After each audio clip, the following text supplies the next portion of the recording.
Še smo pri reševanju življenj. V Sloveniji s številnimi dobrodelnimi dogodki prostovoljci zbirajo sredstva za prebivalce iz Balkana, ki so jih v preteklih tednih prizadele poplave. Minulo soboto so v festivalni dvorani Lent dobrodelno prireditev pripravili predstavniki Be Better tima. K zbiranju sredstev so pozvali podjetja in posameznike, poroča Urša Lovišček.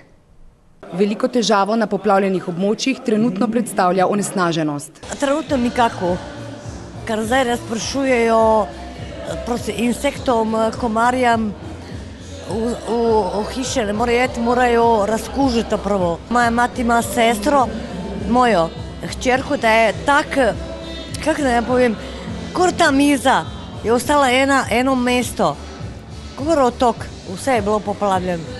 Ljudje so ostali brez osnovnih stvari, brez domov. Drugo zdaj nima nič. Da oprostite, nima spodnji gat, nima nič. Nič več nima. V hiši nima nič. Prosim.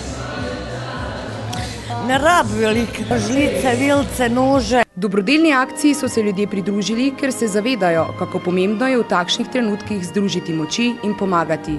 Sedaj se bo pokazala ta prava resnica, ljubezen med ljudmi, katera bo med nas povezala cel svet, ne samo bivšo jugo, ampak vse nas. Kot pravi organizator, so nad odzivom ljudi presenečeni. Odziv je bil zanimiv, torej predvsem glede na toliko časa, kolikor smo ga imeli za ta dogodek.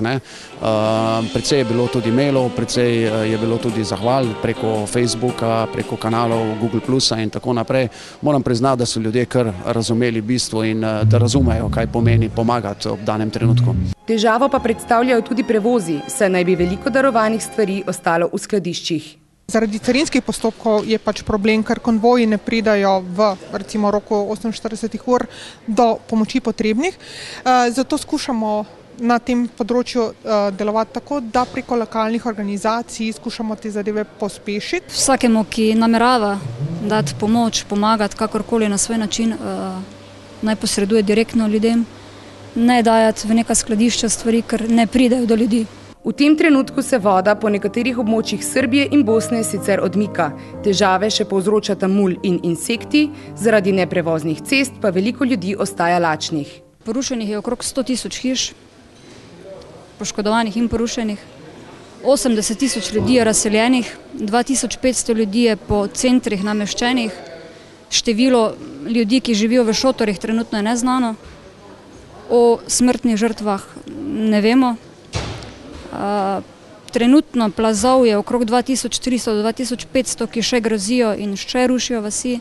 Številke so več kot realen pokazatelj katastrofe, ki se je zgodila na Balkanu. Kako dolgo bo trajalo, da se bodo ljudje lahko vrnili v normalen ritem življenja, pa bo pokazal čas.